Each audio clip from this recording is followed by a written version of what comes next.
Are you a Henry? A Henry is the term for a high-income earner, a great saver, but not rich yet.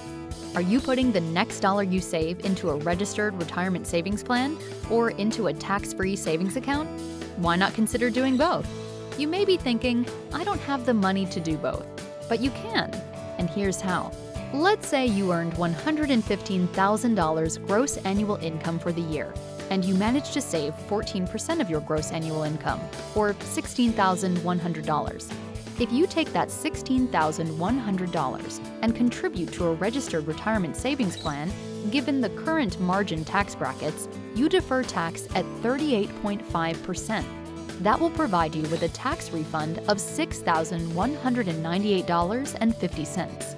Contribute the $6,000 to your tax-free savings account, assuming you earn 8% a year, and repeat this strategy every year. After 20 years, you will have amassed over $1 million in retirement savings. If you're a Henry, call us today.